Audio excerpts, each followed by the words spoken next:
কিছুদিন আগে ইন্টারনেটে একটা ছবি ভাইরাল হয়। ছবিটিতে দেখানো হচ্ছে একজন ফুটবলার হাতে একটা ভাঙা মোবাইল নিয়ে স্টেডিয়ামে এসেছেন, যার সাপ্তাহিক ইনকাম বাংলাদেশি টাকার প্রায় 1,50,00,000 টাকা। আপনারা কি জানেন কে এই ব্যক্তি? ইনি হচ্ছেন সেনেগালের ফুটবলার সাদিও মানে। তবে তিনি বর্তমানে লিভারপুলের একজন তারকা ফুটবলার হিসেবেই সমগ্র বিশ্বের সবচেয়ে বেশি পরিচিত। একটু ভালো করে খেয়াল করুন বন্ধুরা, তার হাতে রয়েছে একটা ভাঙা আইফোন, আর তিনি এই ভাঙা আইফোনটাই অনেক দিন যাবৎ ব্যবহার করে আসছেন। তার হাতে ভাঙা ফোন দেখে মিডিয়ার লোকজন তাকে জিজ্ঞেস করেছিল, আপনি একজন হাই রেটেড ফুটবলার, তবুও আপনি কেন এই ভাঙা ফোন ব্যবহার করেন? উত্তরটা ছিল খুবই সাধারণ। তিনি এক কথায় উত্তর দিয়েছিলেন, তিনি বলেন, আমি ফোনটা সার্ভিসিং করিয়ে নেব।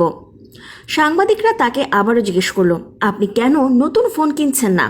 তিনি বললেন, আমি চাইলে একটা নয় 1000টা আইফোন কিনতে পারি, চাইলেই 10টা ফেরারি, 2টো জেট বিমান ও 1000 খানেক ডায়মন্ডের ঘড়িও কিনতে পারি, কিন্তু এসব কি আমার সত্যিই প্রয়োজন?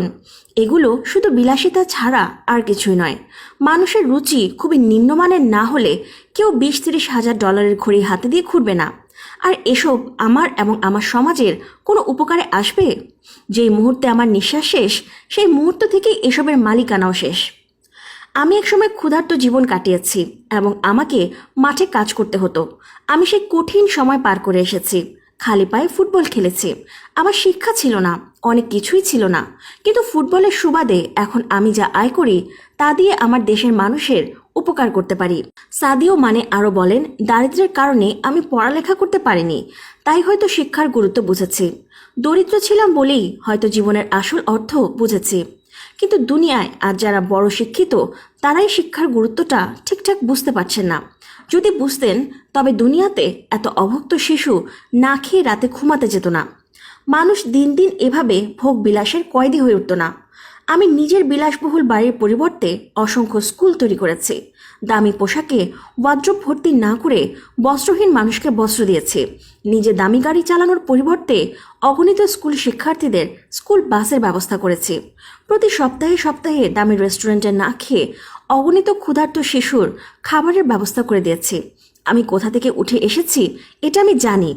কতটা মহান চিন্তা ভাবনা সাদিও মানের। আমাদের পৃথিবীর বিলিয়নিয়াররা যদি এভাবে ভাবতো, তাহলে পৃথিবীর কোনো মানুষ আর ক্ষুধার্ত থাকতো না, কাউকে অশিক্ষিত থাকতে হতো না, সবাই সমান অধিকার পেত। সাদিও মানের মতো মানুষের বর্তমান পৃথিবীতে বড়ই অভাব। তারা দেখতে কালো হতে পারে, সে কৃষ্ণাঙ্গ হতে পারে, কিন্তু তার হৃদয়টায় কোনো দাগ নেই। তো বন্ধুরা, আশা করি ভিডিওটি দেখে অনেক কিছু জানতে পেরেছেন। এরকম আরও মজার মজার নতুন ভিডিও পেতে আমাদের সাথেই থাকুন।